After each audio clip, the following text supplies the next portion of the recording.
Story of the inner workings of one of the nation's most notorious prisons, and the men that live and work behind its walls. Well, I got him murdered, first-degree murder. I kind of hunted him down, found him one night, and that was all that took place. There was no more after that. He was gone, and I got caught. I made that final choice. I went in that place, and I shot that man. It was my responsibility once I put that gun in my hand. It's plots and subplots, and that's what makes prison great. You know, it don't get any better than this. You know what? I couldn't stand to work in a factory. There's not enough excitement in a factory. Taking a shower? Yeah, that's what you're doing. Hey, you're getting all your dirty water on my chair downstairs. What's up with that? Hey, you think that's funny? I don't want to have to walk in your stuff. Do you understand me? You're disrespecting everyone by doing that, all right? Don't do it. Over a 30-day period, the inmates and guards' lives will become dangerously intertwined as the prison faces one of the largest riots in over 20 years.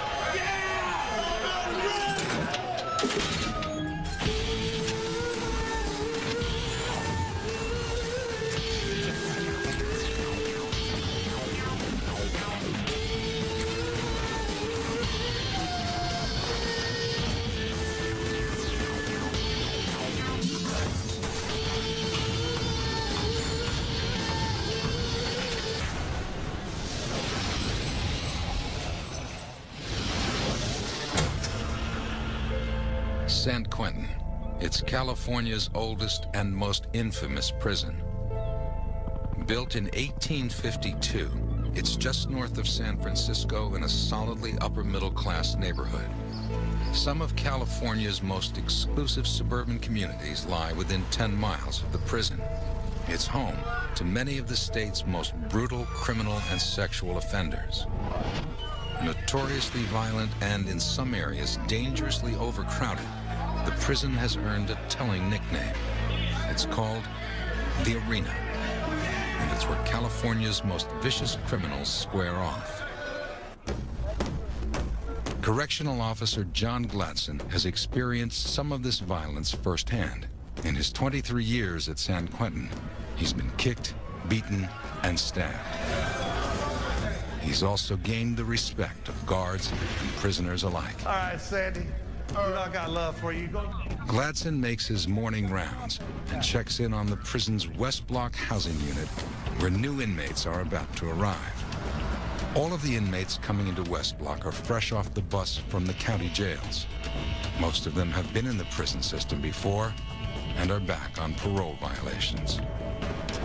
These guys just got here from county jail. Most of them were violators. Very few first-termers in that group. One thing I always like to look at when the guys come up from county jail is who's sad in that group. Not one person. You don't see anybody. They're where they want to be. Gladson passes an area that's a potent reminder of the realities of prison life. The completely exposed outdoor bathrooms. Here, security always trumps privacy. You know, one of the things that brings prison into reality is the prison bathroom, because there's no privacy. I mean, you sit up here, you go to the bathroom, everybody's watching. The guy up here can watch you, the guys on the yard can watch you, and it's just, man, I don't know how these guys do it. I really don't. Look at the pigeon nest right here. See the pigeon nest? Look at the pigeons right there. They gonna shit on you as soon as you shit in the toilet. Yeah. That's a double shit. Oh, it's all. It's a double crap. Double crap. Double crap. As soon as you get crapped on, as soon as you crap, you gonna get crapped on. Yeah. We're gonna go into West Block, which is where these guys are gonna spend their first night in prison. Donnie, just the guy we was looking for.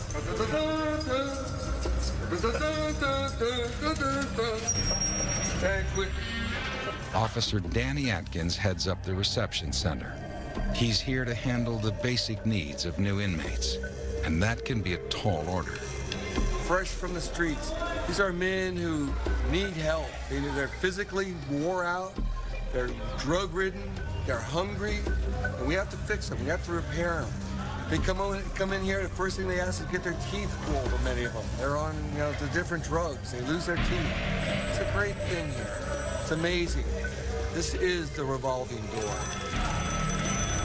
Excuse me, folks. West Block Atkins. West Block inmates receive their first meal here in the mess hall. There's always an increased potential for danger at chow time. That's because it's one of the few times a day when large numbers of inmates are out of their cells simultaneously. Okay, this is the breakfast tray that the fellas are getting right now.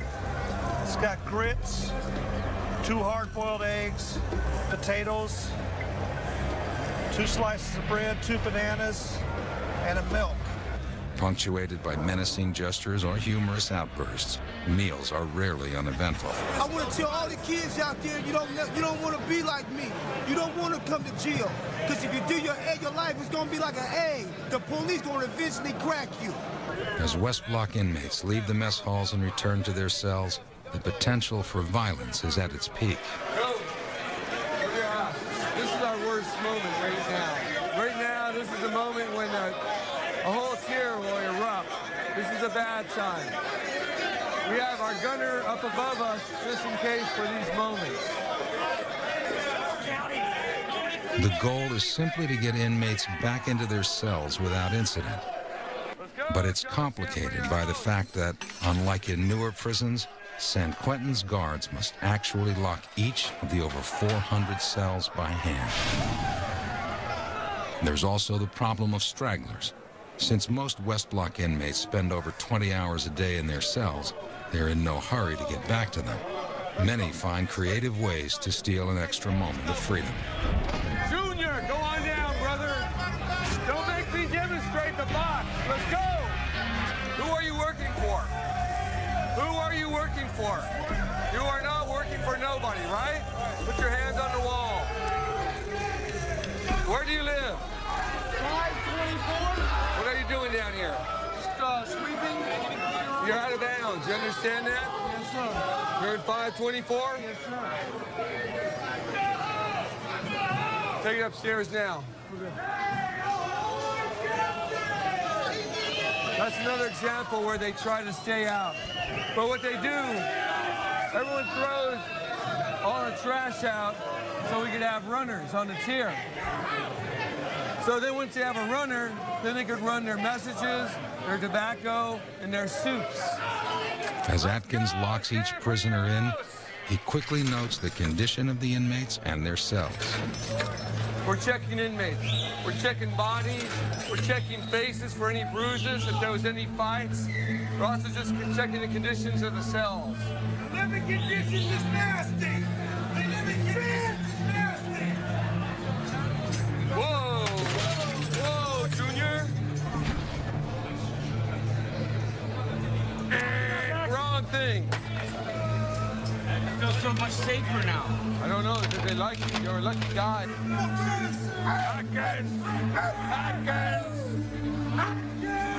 Most of them would be a frequent flyer here, a return.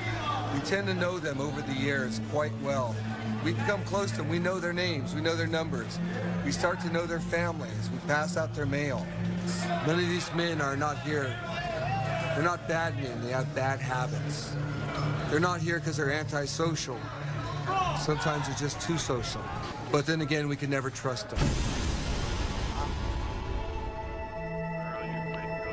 West Block, where new inmates are housed, is San Quentin's revolving door.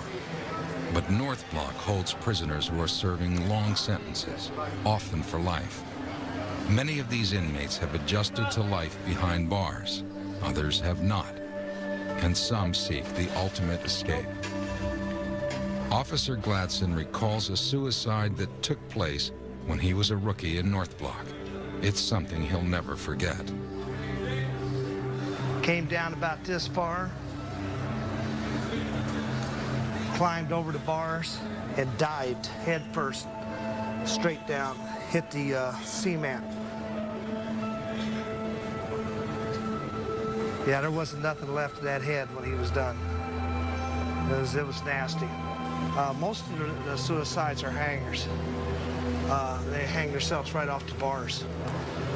Tie the rope around the bar right in here and put it around, and then they just lean down. I mean, they're serious about it. For some inmates, life in North Block can be structured and peaceful, worlds away from the chaos of West Block. And North Blockers who maintain good behavior and clean records enjoy special privileges. They can spend much of the day outside of their cells, which they're allowed to customize. David Marshall is serving a life sentence for first-degree murder. He gives a tour of his 4.5 by 12-foot cell. He shares it with another inmate, his cellie. This is cell 4100 in San Quentin, and this is where I live temporarily for now. I don't have a great view this evening. All right, this is our lovely sink where we shave and do our thing, and we wash up in the morning. And this is our little cabinet that we had done for us. I'm sitting on the toilet. This is our toilet right here that we have. So this is basically our kitchen and our toilet area where we go. Our spice racks over here for our food, because I do a lot of cooking. Being a wop that I am, I gotta cook to eat. I hope my porch is clean. We have a tier tender that comes by and sweeps. David is serving the 23rd year of his sentence. He recalls the events that led to his incarceration. Well, I got a murder, first-degree murder. I got into a little drug trade and started selling dope on the side. And a little robbery took off against me, so I took it personal. I kind of hunted him down, found him one night, and that was all that took place. There was no more after that. He was gone, and I got caught. You know, he got what he got out of me, and I guess I got my redemption, but my redemption got me a life goddamn sentence. David's actively involved in rehabilitation programs. He hopes this will weigh in his favor when the parole board decides his fate later this month. I hope you fellas have enjoyed my La Casa, as they would say in Spanish. And maybe you'll come back again, and next time, oh, would you like a soda or something with some ice? You guys kind of thirsty? Sure. Okay, let's cut it up then. Let's get some out. Let's get some going here. Let's get that ice out. Some long-term inmates pack their tiny cells with creature comforts. But inmate Kevin Hagan keeps his as simple as possible. Constant reminder of the harsh reality of his situation. I don't want to call this home because it's my home. It's not my home. I'm in transit here, is what I say. And it's a place where I dwell. It's my dwelling for now, and I try to make it somewhat comfortable, but not too comfortable, because I never forget where I'm at. As a lifer, Kevin's been incarcerated for over 20 years. He recalls the horrible moment that sealed his fate. Started hanging out with these guys and a little drug use here and there. I ended up going on a robbery. So I went to rob this guy, and the robbery turned bad. And you know, you can say you have no intentions of doing anything, but when you're going with a gun, anything can happen, you know, and I shot him. You know, you're going to carry the burden always that you took another man's life. And I think it's real important that you don't forget that. You live, I strive and I live from that action as well, so that I don't ever become that person again. There are over 600 men living on death row in San Quentin. All of the inmates here have been convicted of committing heinous crimes. And here they'll pay the ultimate price. Lieutenant Samuel Robinson heads up the Adjustment Center. This is where new inmates live until they adapt to life on death row. It's the most violent place in all of San Quentin. I'm locked away for 8 hours with some of the most violent people in the world. I say you come in with your game face on. It's always a challenge. You never know what to expect, but you always program your mind to face the worst. They've shot darts at us. I mean, they've manufactured darts out of staples, out of books. They've thrown urine and feces on us or at us. The prisoners' behavior is as varied as their crimes. Robinson shares his impressions of one particularly high-profile inmate. My interaction with Scott Peterson, when I looked at him, I referenced Wally Cleaver. He didn't come across as, you know, some monster or anything like that. He came across as this innocent, suburban type of guy. Peterson seems to get on well with the staff at San Quentin, but his fellow inmates, that's a different story. I think he tried to be cordial and charismatic with a lot of the other inmate population here. However, most of them in this building, they shunned him. He didn't engage in too many conversations in the air. It was mostly because the other inmates wouldn't converse with him. Most prisoners keep Peterson at arm's length, but Sergeant Frade knows that some inmates would like nothing better than to get in close enough to make a name for themselves off his celebrity status. What do you think the inmates would do if he was let loose on that yard over there? I believe they would hurt him seriously. They would seriously hurt him. Although the CDC wouldn't permit the film crew to interview any actual death row inmates, inmates on the prison yard are quick to respond to questions about Scott Peterson. Oh, if we had a shot at him? Oh, yeah, that's a trophy. Oh, yeah, that's a trophy right there. That's one for the mantle. What would we do to him? He wouldn't be pretty. I'd run something up in him. I'd break something off in him. A pencil. Number 2, preferably. Sharp it down night, just night. And when you get it in there, you break it off. Brutality comes with the territory at San Quentin. Gangs are responsible for most of the violence that takes place. 2 highly organized Hispanic gangs wield power here. The Sureños from Southern California and the Norteños from the north. The Norteños, or Northerners, are the largest and most organized gang in San Quentin. When they're involved in violent activity, the entire prison takes note. In West Block, Officer Atkins discovers that 2 Norteños have been fistfighting. The staff realizes that what seems like a simple brawl could actually have larger implications. We had to fight a couple of Northerns who were in a cell. I guess they came down to cheer. We had to take our sergeant had to take a baton to the inmates who were fighting. Northerners have been what we call cleaning house. That's what occurs. They find out someone has the wrong kind of crime or to hold on someone. They take care of it themselves. By cleaning house, the Norteños and other prison gangs expel undesirables within their ranks. They also execute perpetrators of taboo crimes, like child molestation. The recent fight could be house cleaning or a signal to other gang members. Officer Gladson monitors the lower yard, the epicenter of gang activity. Okay, straight off the bat now. You look over, and you got your little soldiers out there. You see them with the guarding the corners. Yes, making sure that nobody can creep up on the gangsters. Even in the reception center, the gangs will run things, you know. That's what's going on right here in this corner. And I'm sure if we went around, the white boys and the black guys would all be doing the same thing. Everybody's got their little gangsters out, but nobody does it as obvious as the Northern Hispanics right here. Prison is a complex world unto itself, a world that gangs rule. Inmates segregate into various gangs upon entering prison, and the gangs determine their individual status within the group. At the very top of the hierarchy are the gang leaders. They're called shot callers. Basically, the way the system works is people come in by counties, and you go by your counties, and they have one shot caller that rules the county that you're in. And basically, if any goes down, all the shot callers get together to have a shot caller meeting, and then that gets determined what goes down, whether we're going to fight, or somebody gets stuck, or whatever. You know what I mean? What's going on? This could be a dangerous place. It's just that it's how you carry yourself. You know what I mean? And there's a lot of stupid going on. You know, people come in and you run them out.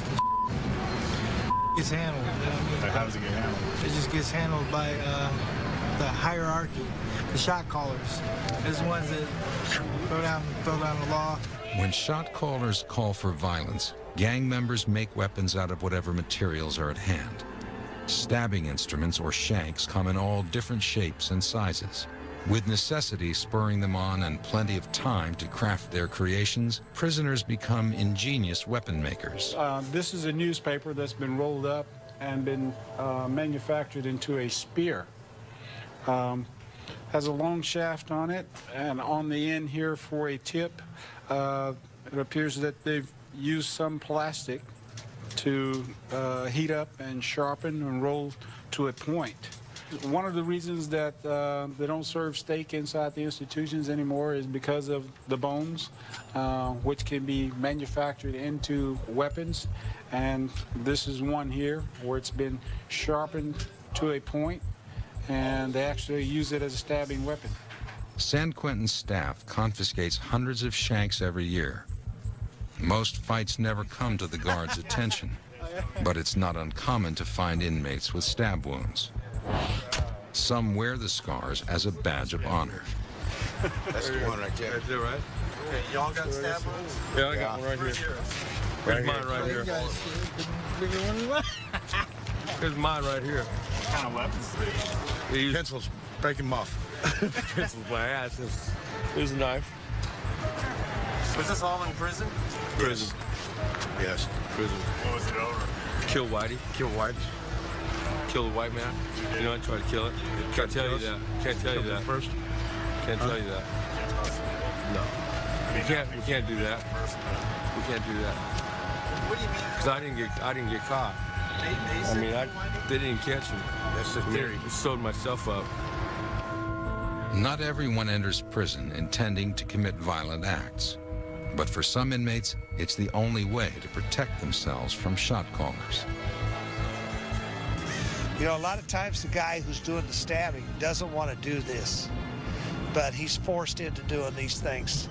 Like the gangs put it to the guy. They'll say, you know what, since you're real good friends with Joey, we want you to stab Joey. And if you don't stab Joey, then we'll stab you. So guess what? Joey's going to get stabbed.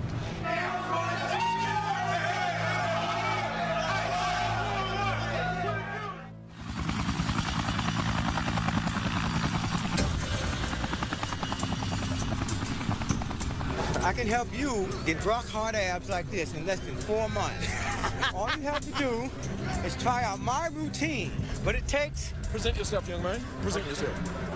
But it takes one thing. Hands down, hands down. It takes consistency and dedication. San Quentin's yard is where inmates work out.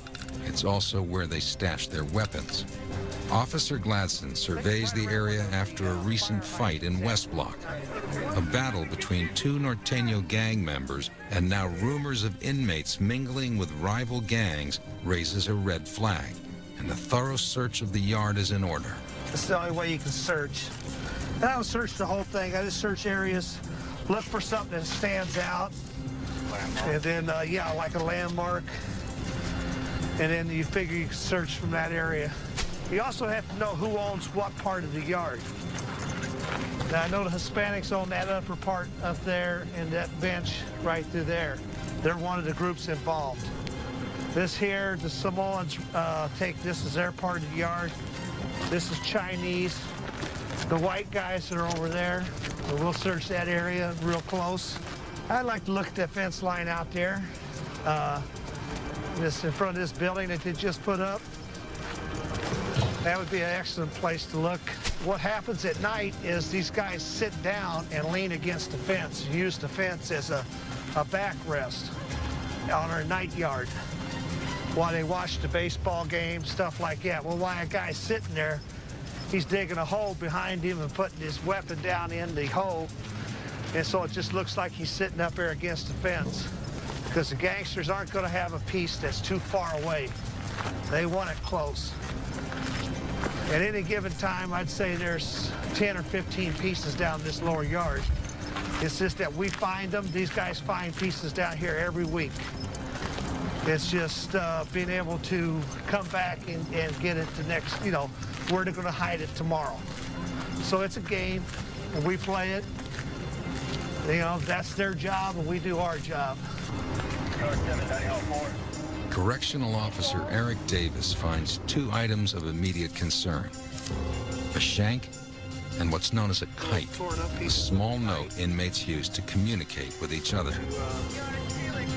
You see how small they print it.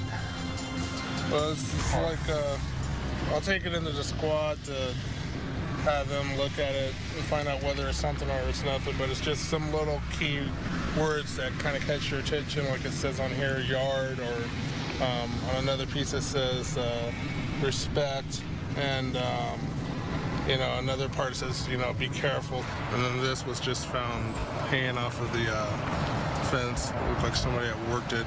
You don't know if they took it to be weapon stock. That's what they took it for. See how easy that could be made into a nice piece. This even being better since it's rounded, they don't have to worry about it stabbing them in the wrist. Investigators will examine the shank and the kite for any clues as to which gangs are involved.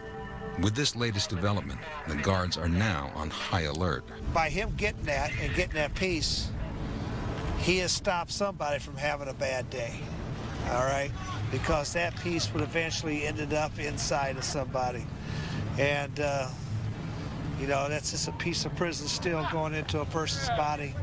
And so, you know, Davis don't realize it, that he just saved somebody a little grief. Okay, maybe save 2 people a little grief. It doesn't feel good having a piece of round metal stock going into your body. The potential violence is quelled for the moment, but the threatening words on the kite still trouble Glanson. So he heads over to the prison canteen to monitor food sales. They can tell him a lot about the current state of the prison. In San Quentin, actions speak volumes. If prisoners are hoarding food, guards have reason to expect a major incident. Inmates stock up so that if the prison gets locked down, they'll have extra food in their cells. That's just a 7-Eleven never gets robbed, okay? You can buy all your little stuff here. Their cosmetics, their food, things like that. This is a place that we watch real close. Lets us know, this is another indicator place. If we see the guys stocking up on all food, and that's all they're buying, then we know that we maybe have an incident coming. As inmates stock up, the guards know a storm of violence may be on its way. But how and when will it strike? David is also involved in rehabilitation programs, and his clean record means he's eligible to play for the prison baseball team. Only inmates that have maintained a history of good behavior are able to get out and compete on the ball field. During the 5-month season, the San Quentin Giants play 35 games. They compete with 12 different teams from the free world. Let's get busy. What we gonna do now? I signed autographs for eBay. They're only $500 this month. I just come down here today to watch the baseball game. You know, it gets boring up there in the cell block. What channel is this the one that's coming out? Yeah, that was a take. That's It really helps them a lot. You know, it's kind of like a therapy for them. It keeps them from getting into violence and getting too, you know, idle.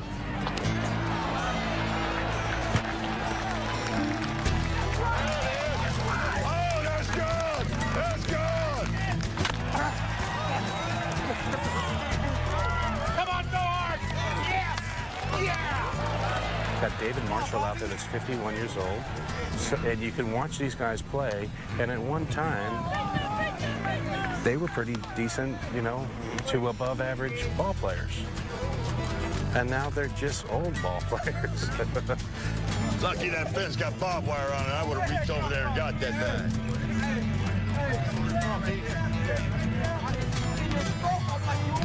Oh, there it is! Ooh, nice play. Go, Nice go, play. go, go! That was a hot one. Ooh, nice play. Okay, Giants on 3. Real loud now, huh? 1, 2, 3, Giants! Nice job, Lonzo. Very nice. See you next year, huh? Thank you. Hey, still something shot.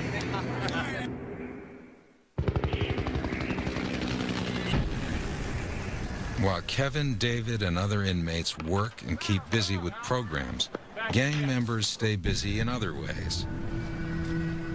You're late, you know that? Yeah. Back on West Block, gangs often communicate and plan attacks using fish lines, torn up bed sheets that inmates use to toss messages to each other. Okay, that's a fish line, terribly illegal. I'll go up there and charge them $2.71 for destruction of state property. This is how they communicate between the different tiers and their friends. And what they'll do is they'll send that fish line, that little scroll, down to the shot collar. And that shot collar will make note of this. They'll put it down in the books of who's going where and who's come into prison. And then that gets somehow out to the streets magically. What's up, gentlemen? Got a fish line in here? Huh? I asked you a question. Is there a fish line in here? Yes, let me see your IDs. Got a fish line in here? Yes, sir. Let me have it. Where's your ID? Where's your ID?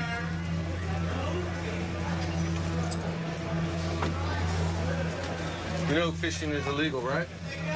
Gonna have to charge you for this $2.71, right? It may seem puny to you, but every night I gotta put them in the bed without sheets. And you guys wanna rip them up? It's against the rules. And on this fish line, which may seem insignificant, but they could go ahead and put a shank on there. They could go ahead and put their drugs on there. They could pass that note that someone's gonna get hit. This is what we have to fight. It's the small things that we have to be aware of here. Since the altercation between the Norteño gang members, illegal activities have been on the rise.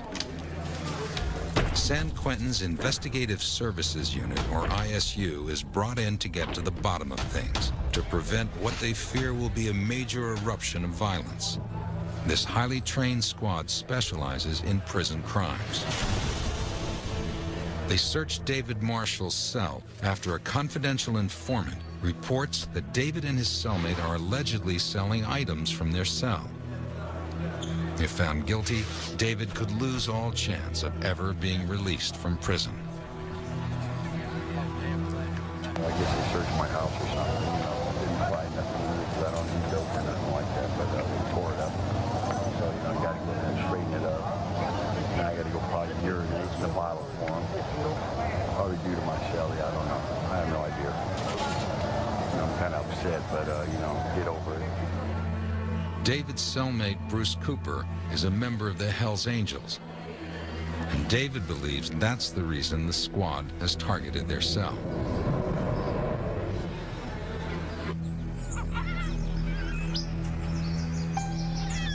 Early the next morning, guards search every cell in South Block. Their goal? To find weapons, anything that could be used in a battle between rival gangs. To discourage any violent outbreaks, guards remove all but the bare essentials from the cells. Everything from extra bars of soap to pornography. It does little to dispel the uneasiness that's spreading through the prison.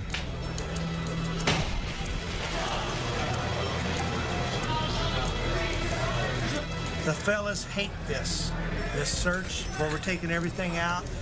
So this is another reason why we do it. It's because they don't want this. So this is the thing that now maybe they'll think second 2 or 3 times before they want to go ahead and get stupid. Newspaper. Huh? What do you think of that? That's just a newspaper.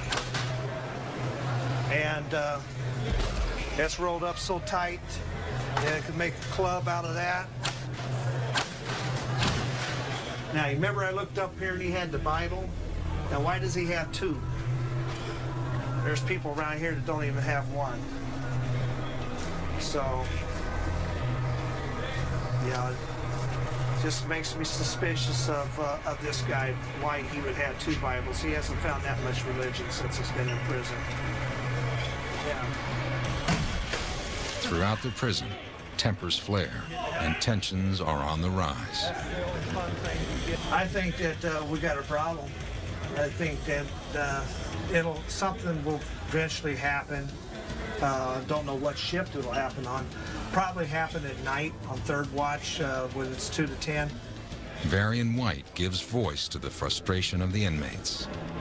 I've heard of somebody jumping off the tier. I've heard of exactly, there's supposed to have been, within the last month, 3 or 4 suicides. Their only concern, if you tell them, is I'm about to kill myself or I'm about to kill somebody else. Guards work quickly to find weapons before someone gets hurt. The ISU hits pay dirt when they uncover a suspicious object underneath a bathroom sink. They got something out there. What you got, George? Oh, yeah. And then there's some back inside there. It's a weapon. The squad finds a toothbrush and a nail that an inmate has made into a shank. Paraphernalia. Well, that's a good find. Better to find it under the sink than in somebody. Meanwhile, over at South Block, a prisoner slashes a fellow inmate across the face with another shank. This time, the guards are too late.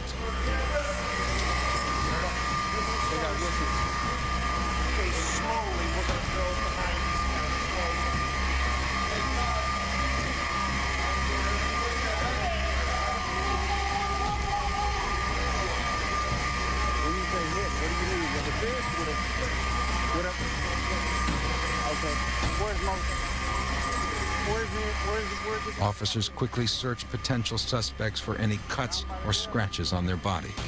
Off camera, an officer speaks to the victim, trying to get information on the assailant. I mean, you're not guilty of anything, okay? You're victim here. You're victim, so there's nothing that we can do to you. Okay? We just want to get the guys that did this, so nobody else will get hurt. But if you're not going to help us, then we're basically done. The victim isn't willing to give up the assailant. Gladson fears the worst. Gangs have squared off. Word has come down from shot callers, and it's only a matter of time before the prison erupts into chaos.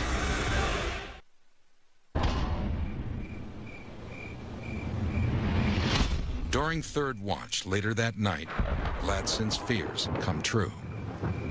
A group of Hispanic inmates attack and severely beat a white inmate in North Block.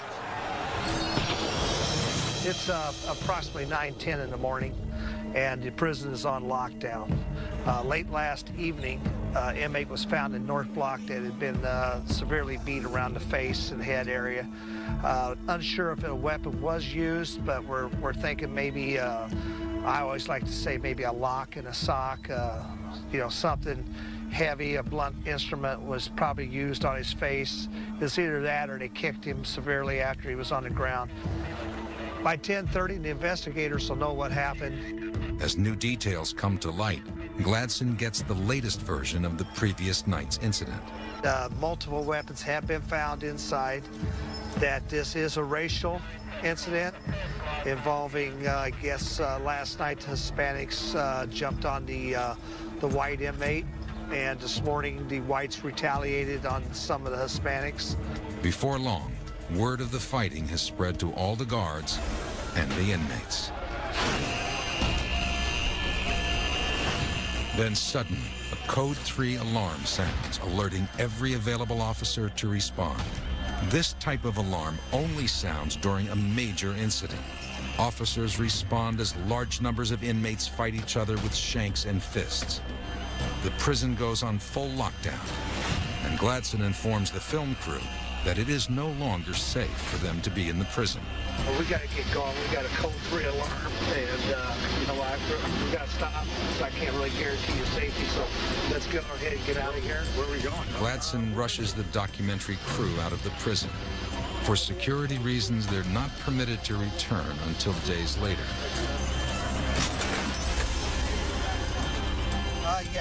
As soon as this is all over with.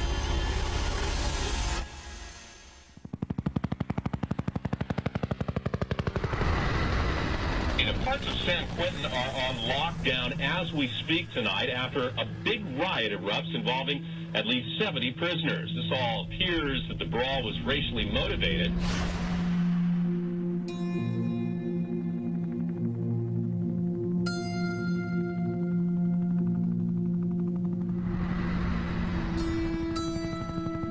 4 days later, after the riot subsides, the prison allows the film crew back inside. Well, it's about 11 o'clock in the morning, and a few days ago we had a major riot down here in the, this is the H unit. This house is the level 2 inmate. They're actually not supposed to be as violent, but it turned out that they got extremely violent. When everybody just got finally all back inside the dorms and were laying down, and they caught a guy and they sliced him underneath his, started at his ear over here, and followed his jawline around. Now, I believe they were trying to cut his throat, but he probably ducked his head because they followed his jawline all the way around and stopped over around here.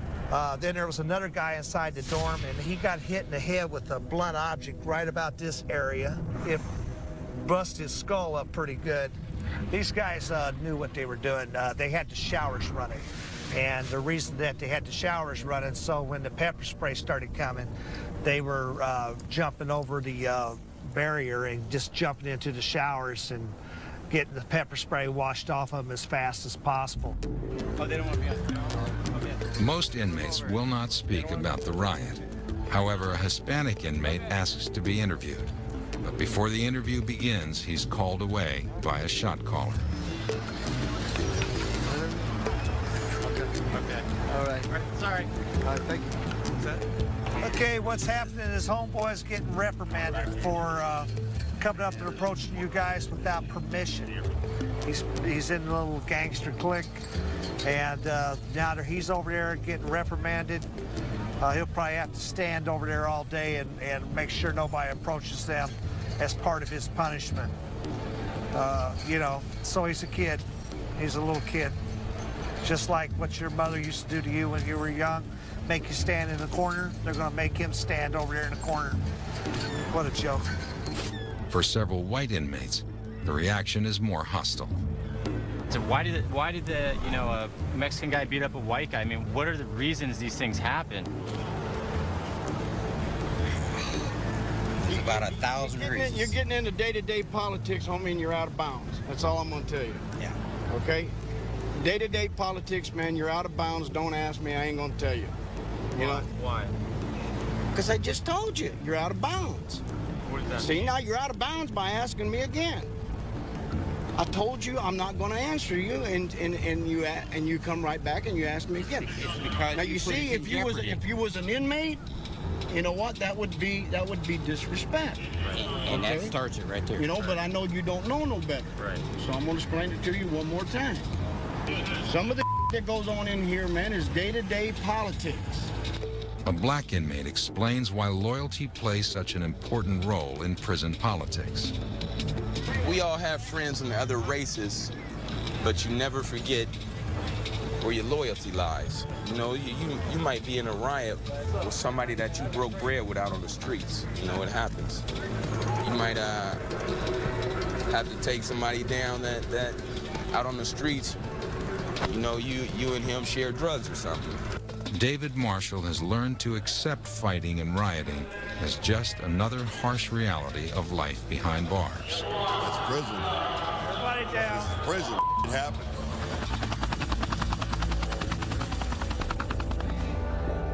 After guards search their cells and their urine samples come up clean, David and his cellmates are both cleared of all charges. We had somebody dropped a note, a kite, as they would say. Somebody was telling, saying that we had tobacco and jewelry. There is no, you can't have tobacco anymore as of July 1st. They said we were selling tobacco and buying jewelry. So that it turned out to be false. Now with a clean record, David will face the parole board in only 2 days. Kevin must wait several months before the state determines his future. My whole thing with prison is this here. You can lock my body up. You can't lock my mind up. You can't lock my heart up. You can't lock my spirit up. I'm not going to give you that. I will refuse to give you that. I'm going to keep these good qualities, my compassionate qualities about myself, so that I am able to help the next guy. Despite the hazards and the monotony of serving a life sentence, Kevin still manages to keep a positive attitude. Well, Well, in general, I look forward to another day.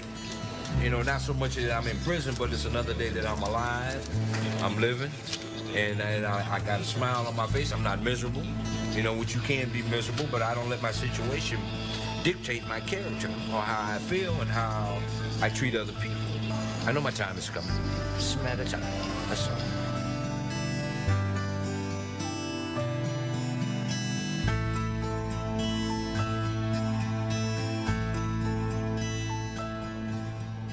David Marshall is nervous about the upcoming parole hearing. They just denied 3 guys this week, 20-something years in. Another guy had 17. Got a couple more guys coming up with 20-plus years in, going to the governors. That's the part we don't understand. The parole board has denied David in the past. Their reason? His crime, stabbing another man to death, was simply too heinous. Would you consider your crime heinous?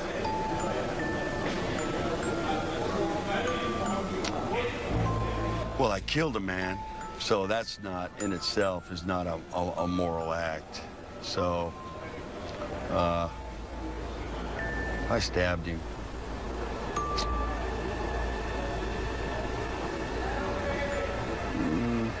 I killed him. So I'd have to say, you know, just probably, you know, just